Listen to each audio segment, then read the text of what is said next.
parte do nosso Evangelho no Lar, estudo do livro Meditando a Vida, do Lama Padmasambhava. Seguiremos hoje ainda estudando o glossário, né? O conjunto de termos budistas que nos fornecem algumas ferramentas para que possamos compreender cada vez melhor o funcionamento e a estrutura do nosso mundo interior, de modo a superarmos todos os obstáculos que atravancam a nossa evolução espiritual, né? E hoje nós vamos começar com um termo sânscrito que se chama dukkha, D-U-K-A, dukkha, né? Que é um termo geralmente traduzido como sofrimento, mas que mais amplamente é a própria complicação inerente à experiência cíclica da vida. Não é apenas algo desagradável, é também o sofrimento muitas vezes não percebido, mas implícito na felicidade baseada em condições. Então vamos dar uma paradinha aqui, pessoal, porque esse tema é um tema central no budismo, né? E central também no cristianismo, né? Jesus fala, bem-aventurados os aflitos, porque serão consolados. Então a aflição, o sofrimento é algo que os mestres espirituais olham com muito cuidado, examinam com muito cuidado e nos estimulam também a examinarmos com muito cuidado. E o interessante desse termo sânscrito, dukkha, que é traduzido para o português como sofrimento, é que ele não significa apenas esse sofrimento comum que nós estamos acostumados a designar, né, no nosso dia a dia. Não é apenas esse sofrimento comum.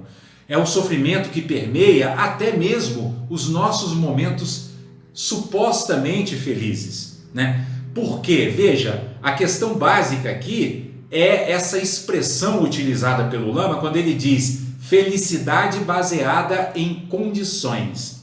Toda felicidade condicionada, ela já traz em si um germe, uma semente de sofrimento implícita. Porque, vejam, aqui nesse mundo, né, que nós habitamos, nesse mundo material que nós habitamos, né, quando nós, por exemplo, temos um filho, né, o nascimento de um filho, né, é uma alegria, é uma felicidade, o casal planeja, né, o casal quer muito ter aquele bebê, aí nasce um bebê, às vezes ele quer ter um casal, aí nasce um menino, depois nasce uma menina, está tudo aparentemente perfeito, né? Mas no meio dessa felicidade, há aflição presente. Por quê? Porque como nossa mente ainda opera baseada em condições, ela fica ali pensando, nossa, mas esse menino pode adoecer, né? Esse menino, poxa, eu tenho que agora, vamos levar ali para vacinar, aí vai vacinar, aí o menino chora, porque tem aquela agulhada, aí o pai já sofre ali um sofrimentozinho, né? Porque, puxa vida, coitadinho, está sofrendo, aí às vezes tem uma reação adversa à vacina que tomou, uma febrezinha, e aquilo é preocupação, né? Então, até mesmo nossos momentos felizes são permeados por esse sofrimento sutil.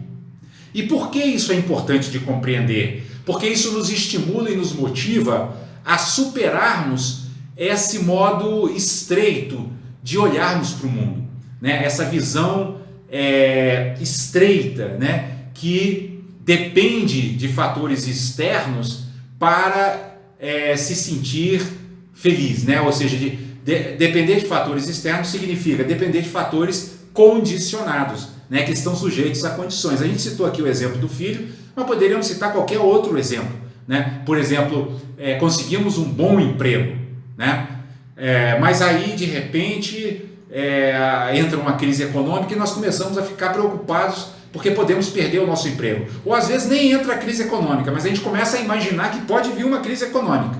E como a minha felicidade depende daquele emprego, só o fato de eu imaginar que pode vir ali uma crise econômica e eu posso ser demitido e perder o meu emprego, já gera aflição. Então é disso que se trata, né, quando nós falamos de dukkha no budismo, né, o sofrimento que permeia toda essa nossa vida condicionada e do qual nós só conseguiremos nos libertar através do processo de iluminação, atingindo a perfeição espiritual. Não há outra solução para nos libertarmos desse sofrimento representado por dukkha que permeia todos os nossos momentos nessa vida, né? E aí o Lama segue dizendo assim: o Buda definiu dukkha, ou sofrimento, como: agora, monges, esta é a nobre verdade do sofrimento. Nascimento é sofrimento, envelhecimento é sofrimento, enfermidade é sofrimento, morte é sofrimento, tristeza, lamentação, dor, angústia e desespero são sofrimento. A união com aquilo que é desprazeroso é sofrimento. A separação daquilo que é prazeroso é sofrimento. Não obter o que se deseja é sofrimento. Em resumo, todos os 5 agregados que compõem o nosso eu, influenciados pelo apego, são sofrimento. Olha que coisa interessante esse ensinamento do Buda. Os mestres espirituais, eles são muito didáticos, né? Vocês vejam que ele cita inúmeros exemplos, que é para não haver dúvida, né? Ele não deixa espaço para nenhuma dúvida, né? Ele cita o nascimento, o envelhecimento, a enfermidade, a tristeza, a morte, a lamentação, a dor, a angústia, o desespero. E isso está presente na nossa vida quase todos os dias. É difícil a gente ter momentos em que nós estejamos isentos de todas essas ocorrências que o Buda aqui enumera. E por que ele enumera isso? Para que nós nos conscientizemos, né, de que precisamos nos libertar desse apego às coisas para nos libertarmos desse sofrimento. Porque o problema, por exemplo, vamos supor, o envelhecimento. Ele não é o envelhecimento em si não é um sofrimento. O problema é o nosso apego à juventude. Se eu sou apegado à juventude, a hora que eu envelhecer eu vou sofrer, né? A morte em si não é um sofrimento. O problema é que se eu sou apegado à vida material. Se eu sou apegado à vida material, na hora que eu morrer, eu vou sofrer. Então, é isso que o Buda e Jesus também apontam. A causa do sofrimento não está fora de nós, está dentro de nós. Né? É nosso apego, né, e nossa vontade de que os nossos desejos sejam sempre satisfeitos é que nos faz sofrer. Nós não conseguimos relaxar, né? Nós não conseguimos fluir com os movimentos da vida. Nós queremos manipular as coisas para que elas ocorram de acordo com as nossas preferências. E elas não acontecem de acordo com as nossas preferências. Né? A vida tem seu próprio movimento. E a única coisa que nós podemos fazer é nos harmonizar com esses movimentos, né? É buscar em cada momento e em cada manifestação da vida aquilo que ela tem para nos oferecer de melhor, porque sempre há algo bom para ser oferecido. Porque como nós temos destacado sempre em nosso Evangelho no Lar, Deus é onipresente. Se Ele é onipresente, Ele está presente em todas as situações, até mesmo naquelas que a gente acha que Ele não está. Mas Ele está, porque não tem como não estar, senão não seria Deus. Então, em tudo, né, há um aspecto positivo que pode ser captado, que pode ser, inclusive, utilizado a nosso próprio benefício. Vai depender da nossa atitude interior. Então, Dukkha é isso, né? Dukkha nos mostra que o sofrimento decorre de nossa atitude interna. Né? E por isso ele permeia até mesmo os momentos de felicidade que eventualmente, dessa felicidade passageira, que eventualmente possamos ter na nossa vida encarnada. Né? Aí o Lama passa aqui para um outro verbete, que é a palavra fixação, que é outra palavra também que está diretamente ligada ao problema do nosso sofrimento. E ele define fixação como um evento separativo qualquer. Ela corresponde ao javali, que é o animal que simboliza a identidade, e é sustentada e defendida pelos outros 2 animais, o galo, símbolo do apego, e a cobra, símbolo da raiva ou aversão. Olha que coisa interessante, pessoal. O Lama associa a ideia de fixação a um animal que simboliza a nossa própria identidade. Então nós temos essa coisa de um forte apego ao nosso eu, né? Então, por exemplo, eu gosto disso, eu quero isso, minha casa assim, né? Meu carro tem que ser desse jeito, né? Meus filhos têm que se comportar de tal maneira, né? Meus pais eu vou proteger. Então nós estamos sempre fortemente apegados a tudo que diz respeito à nossa identidade, ou seja, ao eu e ao meu. Aquilo que afeta o eu, né, ou as minhas posses, vai naturalmente me afetar. Por quê? Porque eu estou apegado a tudo aquilo que se refere a mim mesmo. Isso é uma fixação. Ou seja, eu estou fixado num mundo pequeno, estreito, né, em tudo que se refere ao meu auto-interesse. O resto eu sou indiferente, né? Ou, se não sou indiferente, tenho aversão, que é o símbolo da cobra. Por que a cobra simboliza a raiva e a aversão, né? Porque a cobra é assim, né? Os biólogos que estudam o comportamento desse animal, eles dizem que se você que ela só pica, né? Sobretudo essas que são venenosas, quando você pisa numa distância que ela diz assim, não, aqui é meu território. Aí ela dá aquele bote, né? Aquele bote assim que a gente, até quando vê as filmagens, assim, é meio assustador, né? Ela parece estar cheia de raiva e vem com aqueles dentinhos, crava na gente, né? Envenena a pessoa e a pessoa passa muito mal e até morre, né? Então por isso que a cobra é o símbolo da raiva ou da aversão, porque quando nós estamos, né, quando nós temos aversão muito forte a alguma coisa, ou até não muito forte também, né, nós manifestamos esse sentimento da raiva, que é aquela explosão, né, aquela agressividade, né, que parte para cima para defender né, eu parto para cima para defender o que é meu, né, eu parto para cima para defender o meu eu, né, aquilo que eu vejo como a minha própria identidade, né? Então isso é a cobra simbolizando a aversão, e ela também está diretamente ligada a essa fixação, né, a fixação, como nós dissemos, do eu. E o galo é o símbolo do apego. Isso é bem interessante, né? Porque observa o comportamento do galo ou das galinhas, né? Elas estão ciscando assim de uma maneira sempre frenética, né?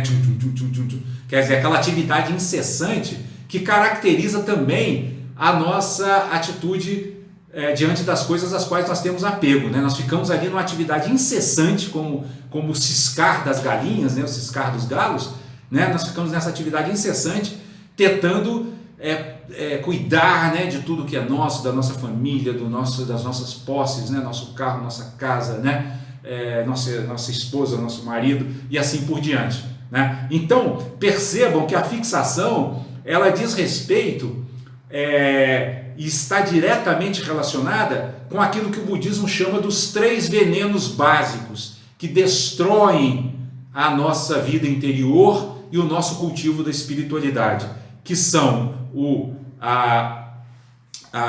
esse apego, né, à identidade, né, a identidade em si, né, ou seja, essa coisa de eu achar que eu sou esse eu limitado, que é a própria ignorância, e a partir daí tem um apego enorme, né, que fica nessa atividade incessante, exaustiva, tentando proteger o que é meu, né, e ao mesmo tempo tendo explosões de raiva toda vez que aquilo que é meu, né, é prejudicado ou atacado. Então esse é o segundo verbete, a fixação, né? É por isso que o caminho espiritual é chamado caminho da libertação, e nos liberta da fixação, né? A gente, quando segue e pratica, né, os ensinamentos espirituais, nós transcendemos, né, esses muros, né, esses limites nos quais nós mesmos nos fixamos, né? E aí a gente percebe claramente, se eu não estou fixo, eu estou livre, né? Porque se eu estou fixo, eu estou preso, né? Uma coisa fixada é uma coisa presa, né? A própria palavra fixar significa isso, né? Prender, fixou, prendeu. Mas se eu não estou fixo, significa que eu me libertei, né? E aí no outro verbete, o Lama, que é o verbete da identidade, onde o Lama vai detalhar um pouquinho mais, né, qual é o significado desse conceito dentro do budismo, né? E ele diz: identidade é uma fixação em que há um processo de autorreferência embasado em outras fixações. Desta fixação surge um observador e um mundo que é observado. Então vejam, a identidade ele define como uma das fixações, como já foi feito lá no verbete anterior, né? Ou seja, porque o que é a identidade? Vamos entender aqui, vamos dissecar um pouquinho mais, né? O que é a identidade? O próprio nome está dizendo, né? A gente, quando vai se identificar, a gente diz: olha, eu sou fulano, né? Meu nome é esse, eu nasci em tal lugar, esses aqui são meus pais, eu moro em tal lugar, aquela ali é minha casa, esse aqui é meu país, aquela ali é minha cidade. Percebe? Então eu me fixo, né? Ou seja, eu me fixo em tudo aquilo que se refere a mim.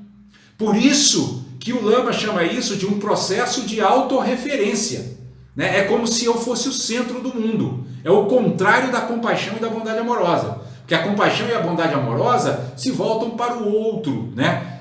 acolhem o outro, incluem o outro. O processo de apego à identidade, o próprio processo de construção da identidade é um processo separativo, né? Por isso que lá atrás o Lama disse que fixação é um evento separativo qualquer.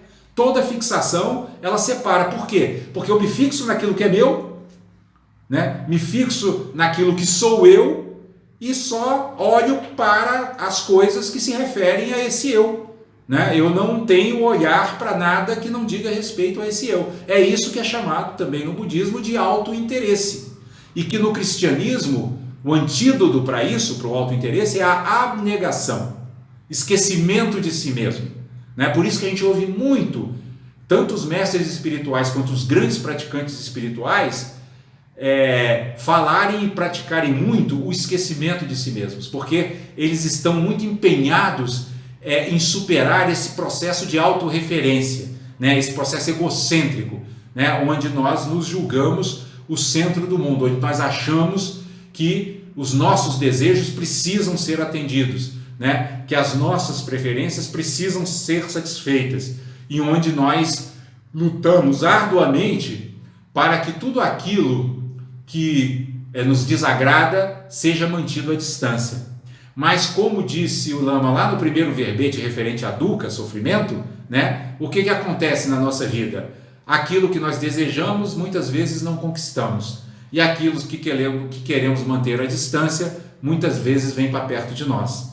Por exemplo, nós não queremos adoecer e muitas vezes adoecemos, né? E outras vezes nós queremos, por exemplo, ter um emprego melhor, ganhar um salário maior, e não conseguimos ter esse emprego melhor e não conseguimos ganhar o salário maior. E tudo isso vai gerando sofrimento. Por quê? Porque nós estamos fixados nessas preferências, né? Nós estamos presos, né, nesse processo onde parece que apenas o nosso autointeresse é o que importa. A compaixão, a bondade amorosa, a alegria altruísta e a equanimidade são antídotos fortes contra essa prisão. E são eles que nós devemos cultivar se quisermos realmente acelerar o nosso processo em direção à perfeição espiritual, em direção à iluminação.